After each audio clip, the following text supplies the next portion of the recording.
একটি ছোট শান্ত গ্রাম। গ্রামের এক প্রান্তে পুরনো জীর্ণ কুঁড়ে ঘরে বাস করে আলো নামে এক গরিব ও সরল মেয়ে। সামান্য ফুল বিক্রি করে বা ছোট কাজ করে সে কোনো মতে জীবন চালায়। আলো মা, আজকাল তোর মনটা যেন কোথাও ঠিক মতো বসছে না। আর হ্যাঁ, ওই ওই পশ্চিমের ঘন বনের দিকে বেশি তাকাস নে যেন। না মা, আমি শুধু ভাবছিলাম আজকের মেলায় যদি আরো ভালো ফুল জোগাড় করতে পারতাম তাহলে দুটো পয়সা বেশি রোজগার হতো। শোন মা, ফুলের জন্যে অন্য কোথাও যা, কিন্তু ভুলেও পশ্চিমের সেই রহস্যময় গাছটার কাছে যাবি না। ওটা ভালো নয়, পরে কোনো বিপদও হতে পারে। কেন মা? ওটা দেখতে তো খুব সুন্দর। ওটা একটা জাদুকরি গাছ। বহু বছর আগে এক লোভী জাদুকর ওই গাছের নিচে চাপা পড়েছিল, আর তারপর তার আত্মা গাছের মধ্যেই প্রবেশ করে। গাছটা নাকি মনের কথা শুনতে পায়, মিষ্টি কথায় ভুলিয়ে সরল মানুষদের নিজের কাছে টেনে নেয়। আর এরপর যে যায় সে আর ফেরে না। মনে রাখিস মা, নিষ্পাপ কুমারীদের প্রতি তার সবচেয়ে বেশি নজর। আচ্ছা মা, আমি যাব না, তুমি কোনো চিন্তা করো না মা।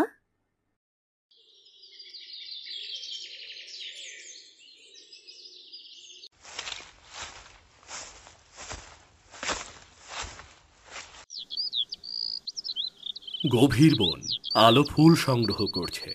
ফুলগুলো সংগ্রহ করতে করতে সে বনের আরো গভীরে চলে গেল। আহ, কি মিষ্টি গন্ধ! এমন ফুল তো আগে কখনো দেখিনি। এসো নিষ্পাপ কুমারী, কাছে এসো। ভয় পেও না, কাছে এসো। এ কি? কে কথা বলছে? আমি এই বনের বন্ধু, এই গাছের আত্মা। তোমার মতো সুন্দর আর সরল মেয়ে আমি জীবনে দেখিনি। এই নাও, তোমার জন্য উপহার। বাহ, এ তো সত্যি জাদু! ধন্যবাদ গাছ বন্ধু। আমি এবার যাই, আমার দেরি হয়ে যাচ্ছে। বিদায় গাছ বন্ধু, আমি আগামীকাল আবার আসবো। আলো যখন বাড়ি ফিরতে চাইল, গাছটি তার আসল রূপ দেখালো। জাদুকরি লতাগুলো আলোর হাত পা শক্ত করে বেঁধে ফেলল।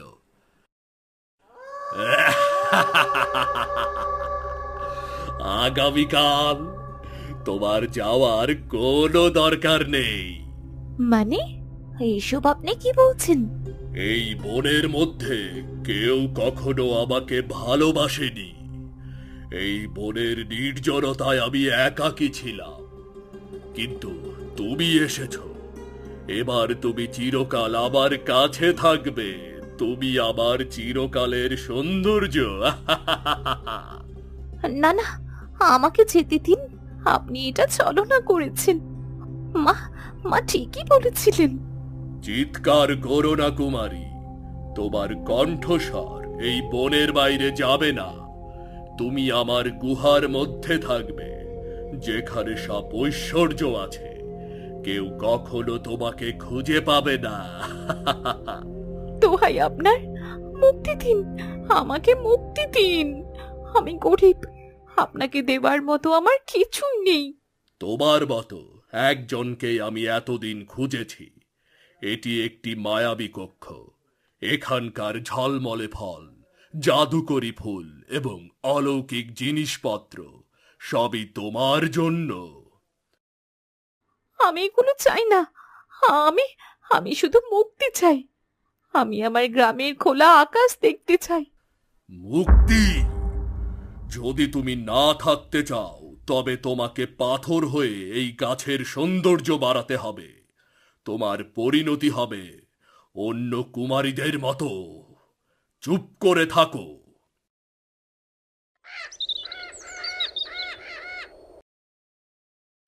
কয়েকদিন হয়ে গেল, আলোর কোনো খোঁজ পাওয়া যাচ্ছে না। এদিকে মা খুব চিন্তায় আছে। কই গো, কয়দিন ধরে যে আলোকে দেখছি না। কোথাও বেড়াতে গেছে নাকি? তুমিও তো যেতে পারতে। না গো, কয়েকদিন ধরে আমার আলোকে খুঁজে পাচ্ছি না। সে কদিন আগে জঙ্গলে গিয়েছিল ফুল আনতে, আর ফিরে আসেনি। তুমি খুঁজে দেখোনি? অনেক খুঁজেছি, কিন্তু কিন্তু কোথাও পাইনি। আমি বারবার করে ওকে না করেছিলাম, সে অভিশপ্ত গাছের থেকে না যেতে। আর আমার মেয়েকে মনে হয় ওই গাছই বন্দি করে রেখেছে।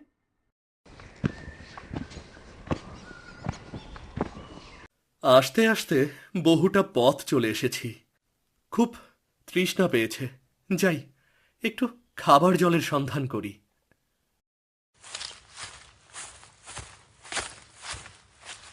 আপনি একটু দাঁড়ান, আমি আপনার জন্যে জল নিয়ে আসছি।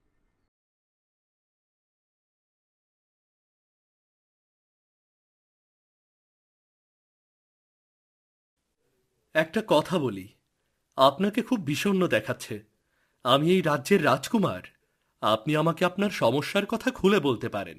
আমি সাধ্যমতো চেষ্টা করব আপনার সমস্যার সমাধান দিতে। হ্যাঁ রাজকুমার, আমার আলু মা, সে বড় সরল মেয়ে। ওই পশ্চিমের অভিশাপ লেগেছে তার ওপর। জাদুকরি গাছটা ওকে আটকে রেখেছে। আপনি কি ওকে বাঁচাতে পারবেন?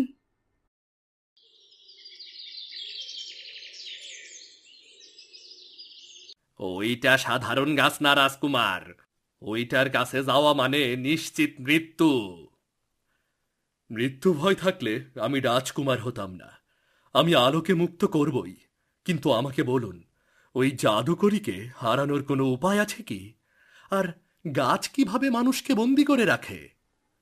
একটা গল্প শুনেছিলাম, গাছটির মধ্যে নাকি ডাইনি আত্মা আছে। জঙ্গলের শেষ মাথায় একটি পাহাড় আছে, আর সেই পাহাড়ের ওপরে এক গাছের গোড়ায় আগুন জ্বলতে দেখা যায়।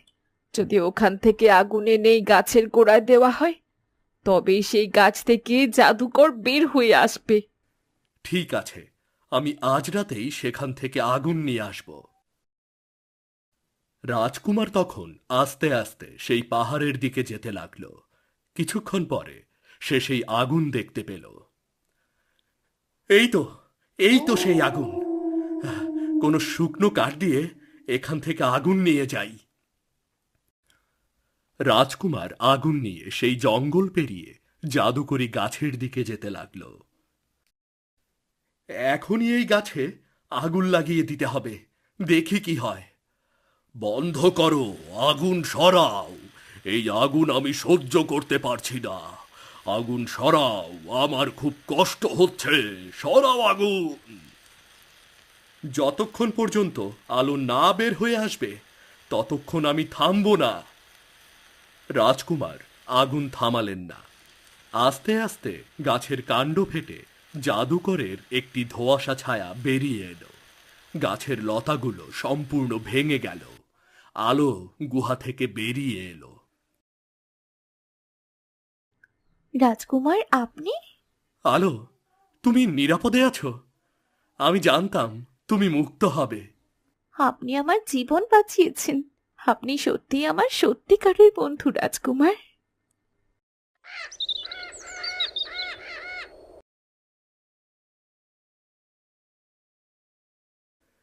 আলোকে রাজকুমারের খুব ভালো লাগলো। রাজকুমার আলোকে বিয়ে করতে চায়, আর আলো রাজকুমারকে খুব ভালোবেসে ফেলেছে। আর তারা বিয়ের জন্য প্রস্তুত হয়ে গেল।